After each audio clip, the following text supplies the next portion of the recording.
দেশ এবং দেশের বাহিরে আপনারা যারা আছেন সবাইকে মাহে রমজানের শুভেচ্ছা।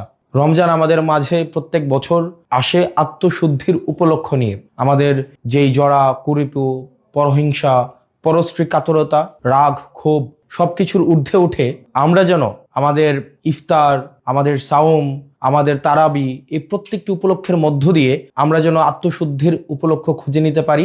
এই রমজানে প্রত্যেক বছর দেখা যায় কিছু অসাধু ব্যবসায়ী সিন্ডিকেট প্রতি বছর এই রমজানের উপলক্ষে তারা দ্রব্যমূল্যকে পুঁজি করে, দ্রব্যমূল্যকে এক রকমের সিন্ডিকেট করে আমাদের সাধ্যের বাহিরে নিয়ে যায়।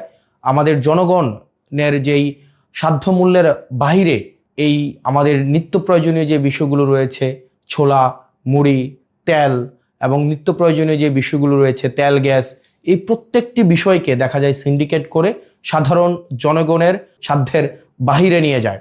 আমরা সরকারের কাছে আহ্বান থাকবে যেন এই সিন্ডিকেট, মাফিয়া, লুটেরা এবং চাঁদাবাজদের বিরুদ্ধে বিগত সময়ের মতো অন্তর্বর্তীকালীন সরকার গত বছর রোজায় যে ধরনের কঠোর ব্যবস্থা নিয়েছে এবং এই নিত্য প্রয়োজনীয় বিষয়গুলো যেভাবে মানুষের সাধ্যের মধ্যে ছিল, এই বছর যেন সাধ্যের মধ্যে থাকে সে বিষয়ে যথাযথ ব্যবস্থা নেবে। একই সাথে সাথে এই রমজানে আমাদের দেখা যায় প্রত্যেক বছর বিদ্যুতের যেই ঘাটতিটা ঘটে সেটা আমরা গত বছর দেখতে পাইনি। আমরা প্রত্যাশা থাকবে প্রত্যেকটা মুসলিম যেন এই রমজানে তার ইবাদত ভালোভাবে করতে পারে, নির্বিঘ্নে করতে পারে। এই জন্য নিরবিচ্ছিন্ন বিদ্যুৎ সরবরাহ যেন ধর্মীয় প্রতিষ্ঠানগুলো এবং বাড়িতে নিরবিচ্ছিন্ন বিদ্যুতের যেন ব্যবস্থাটি সুনিশ্চিত হয় সে বিষয়ে যথাযথ ব্যবস্থা নেবে।